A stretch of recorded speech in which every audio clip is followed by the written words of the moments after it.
Hi. Hi. This is for the brown kids.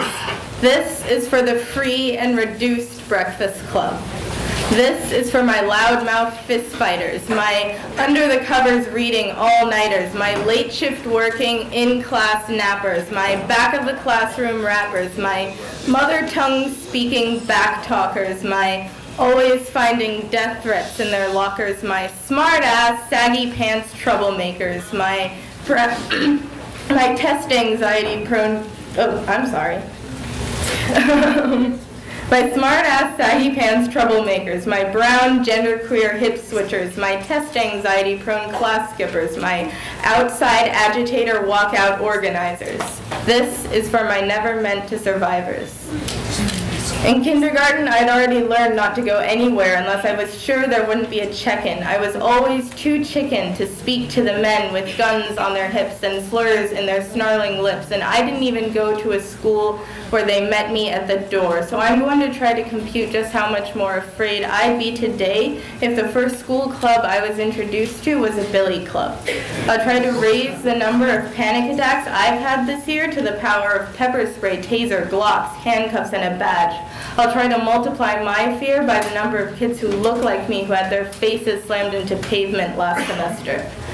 And I know I haven't been good at math since I was told I was a poor tester, but something about the trauma of going to school under occupation seems to add up to walking out with less capacity to trust than we walked in with, to fear and resistance to authority, to hyperactivity and needing to get free.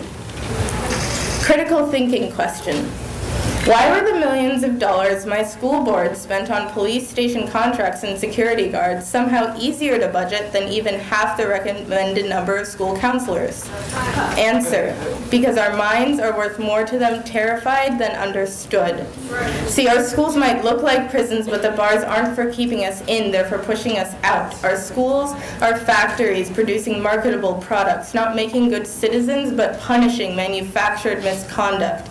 There are more of my people incarcerated today than there were slaves in 1850, and black students account for 60% of suspensions because schools claim to be, because their definition of defiance is looking kind of shifty. Schools claim to be invested in teaching critical thinking, but from us brown kids, asking questions equals dissension, which leads to detention, suspension, and apprehension by state henchmen with the intention to arrest.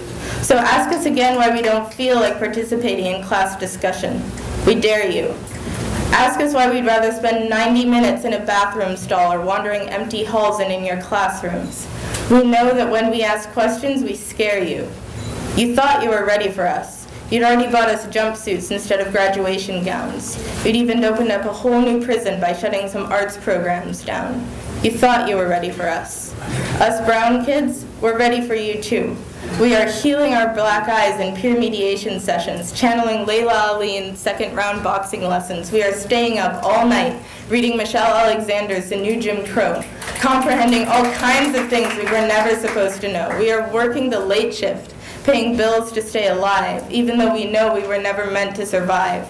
We are rapping about restorative justice and letting our spirits soar, spitting about the day when central prison is no more. We are standing together.